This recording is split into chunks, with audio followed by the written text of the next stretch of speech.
السلام علیکم۔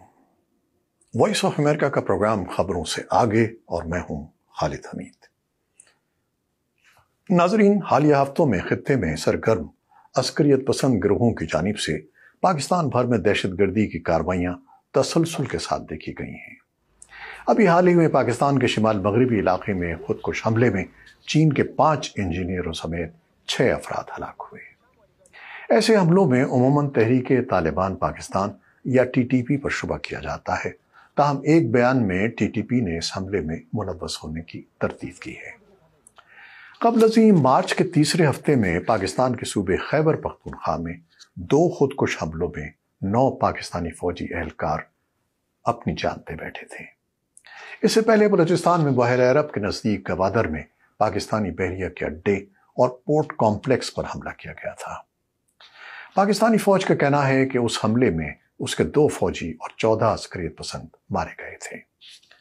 Balochistan liberation army یا BLA نے اس حملے کی ذمہ داری قبول کی تھی۔ تجزیہ کار نفیس ٹکر کے مطابق واشنگٹن ڈی سی میں قائم اسٹیمسن سینٹر میں جنوبی ایشیائی امور کی سینئر فیلو اور ڈائریکٹر ایلزبتھ تھریکلٹ کہتی ہیں کہ حملوں میں حالیہ اضافہ گہری تشویش کا باعث ہے، کیونکہ یہ عسکریت پسندوں کے طریقہ کار اور حکمت عملی میں نئے انداز کو ظاہر کرتے ہیں۔ داعش خراسان گروپ اس وقت پورے خطے میں دہشت گردی کی قیادت کر رہا ہے۔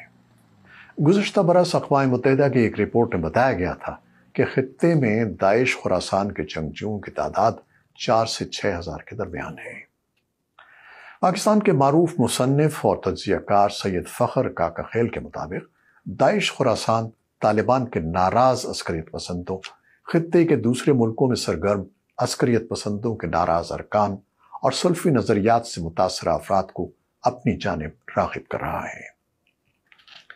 کیا چینی انجینئرز پر حالیہ حملے کے تانے بانے پاکستانی طالبان سے جڑتے ہیں؟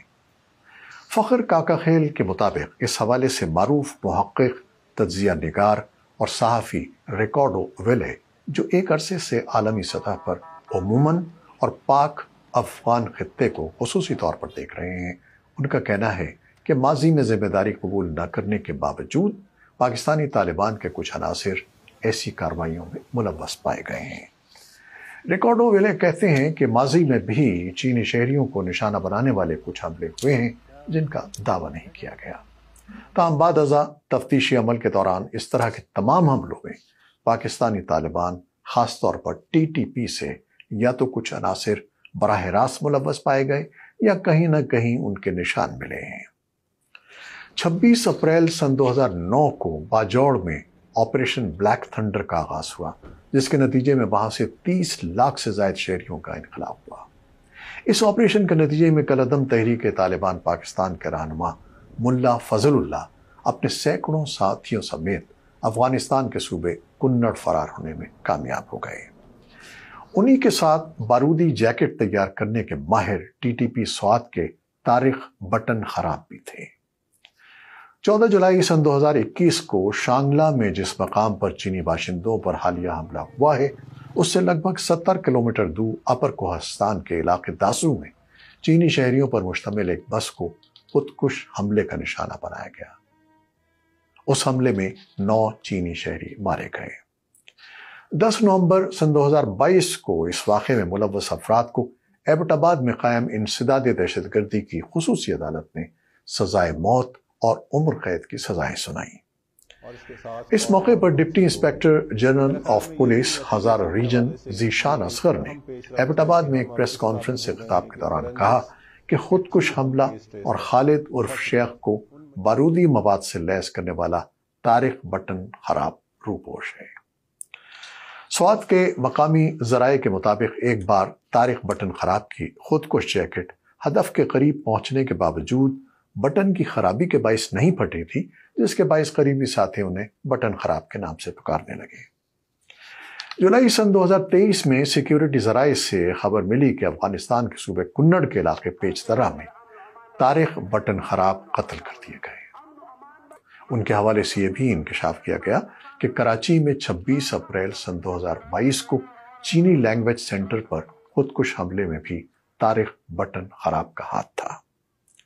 اس سے اس امر کی نشاندہی ہوتی ہے کہ کچھ افراد اور گروہ ایسے ہیں جو خطے میں دیگر عسکریت پسند تنظیموں کے لیے فری لانسر یعنی آزادانہ طور پر کام کرتے ہیں، تاکہ ایسے حملے کیے جائیں جن کے اگر کھلے عام دعوے کیے جائیں تو یہ تنظیموں کے لیے متنازعہ یا نقصان دہ ثابت نہ ہوں۔ تاہم چینی انجینئرز پر حملہ ہو یا دہشت گردی کے دیگر واقعات، ان میں عموماً ٹی ٹی پی یا داعش ملوث نظر آتے ہیں، اور پاکستان کا الزام یہ بھی ہے کہ تحریک طالبان پاکستان یا ٹی ٹی پی سے منسلک جنگجوؤں اور اس کی حمایت کرنے والے گروپوں کی افغانستان میں پناہ گاہیں ہیں۔ اقوام متحدہ کے انٹیلیجنس کے جائزے افغانستان میں ٹی ٹی پی کی موجودگی کی تصدیق کرتے ہیں، اور ان کے مطابق افغان طالبان کے کچھ عہدیدار اس کی صفوں میں شامل ہیں، لیکن افغانستان مسلسل اس الزام کی تردید کرتا ہے۔ لیکن دہشت گردوں کو محفوظ ٹھکانے ملتے رہیں تو انہیں پھلنے پھولنے کے مواقع میسر آتے رہتے ہیں۔ کیا واقعی افغان طالبان کسی گروہ کو اپنی سرزمین استعمال کرنے سے روکتے ہیں؟ آپ کی صاحب رائے اس صورت میں کیا ہے؟ آگاہ کیجیے گا۔ شکریہ۔ اللہ حافظ۔